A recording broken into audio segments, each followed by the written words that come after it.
ඒ වගේම දන්නවද? ගම් අපන්න ගිහිල්ලා ගම් බට්ටන්ට මාට්ටු වුණාම ගම් සභාවට බාර දෙනවා.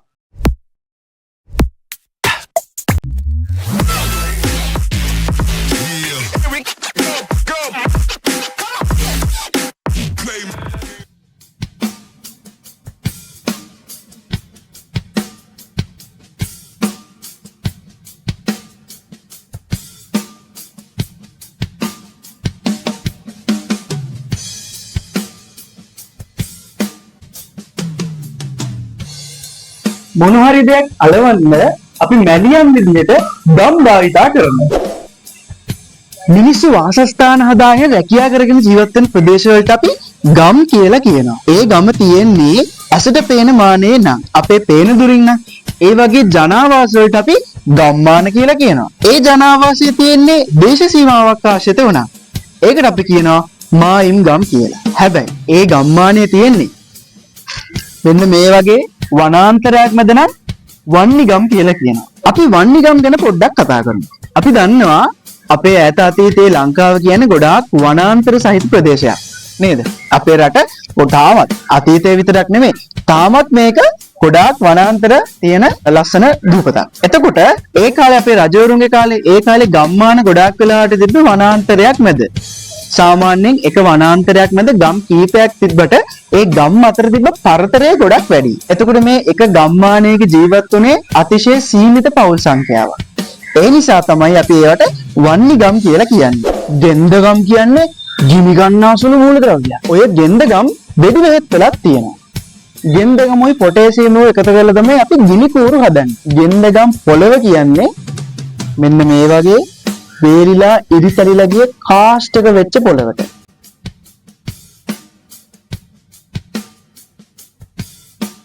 තවත් ගම් විශේෂයක් තියෙනවා ලින්දගම් කියලා. ඒ වගේ භුක්ති විඳීමේ අයිතිය පරම්පරාවෙන් පරම්පරාවට ඒ වගේ ජීවත් වෙන මිනිස්සුන්ට තිබ්බට ඒ ඉඩකඩම් වල සැබෑම අයිතිය තියෙන්නේ මේ මිනිස්සුන්ට නෙමෙයි.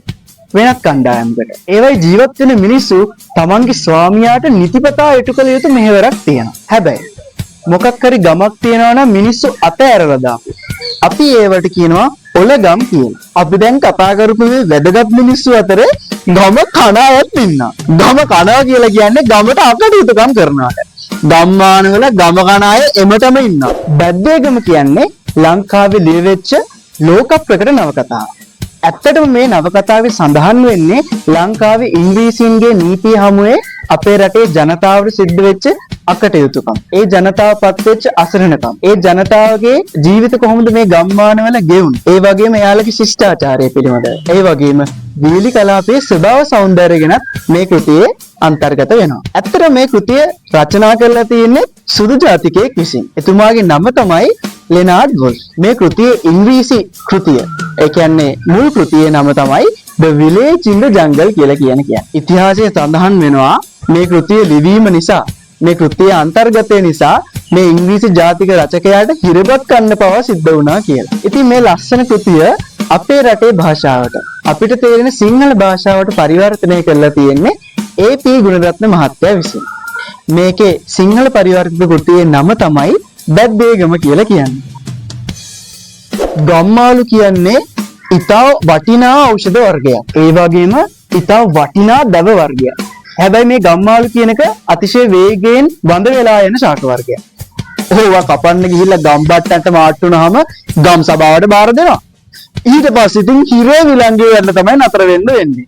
ගම්වල ජීවත් වෙන මිනිස්සුන්ගේ දියුණුවට, සුබ සාධනයට, ආරක්ෂාවට අපකප වෙලා ජීවත් වෙච්ච මිනිස්සු, ඒ වගේ දේවල් වලට උදව් කරපු මිනිස්සු, අන්න ඒ වගේ මිනිස්සු මරණින් පස්සේ දේවත්වයට පත් වෙනවා කියලා කියනවා. ඒ වගේ දෙවිවරුන්ට අපි ගම්බාර දෙවිවරු කියලා කතා කරනවා. එතකොට මේ වගේ වනාන්තරය ආශ්‍රිතව තියෙන ගම්මානයකට ඇතුල් වෙනකොට තාමත් අපේ ගම්මු මේ ගම්බාර දෙවියෝ සිහි කරලා කොලාත්තක් එල්ලලා යන්න අමතක කරලා නැහැ. විශේෂයෙන්ම වනාන්තරයකට ඇතුල් වෙනකොට ඒක චාරිත්‍රයක් විදිහට ගම්මු විසින් පිළිපදිනවා.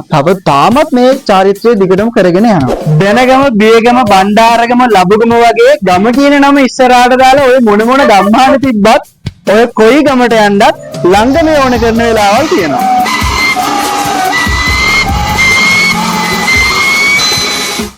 ලංකා ඉතිහාසයේ ඉතාමත් ගැඹීර රජවරු ජීවත් වෙලා තියෙනවා. මේ රජවරුන්ගේ රාජතාන්ත්‍රික කටයුතු කරපු ප්‍රධානීන් ඉන්නේ.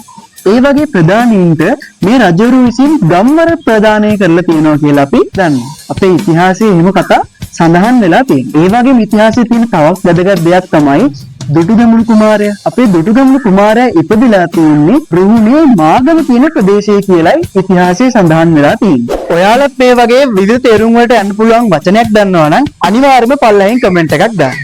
එහෙනම් තවත් දවසක අලුත් වචනයක් එක්ක වචනේ වැඩසටහනත් එක්ක අපි ආයෙ මුණ ගැසෙමු.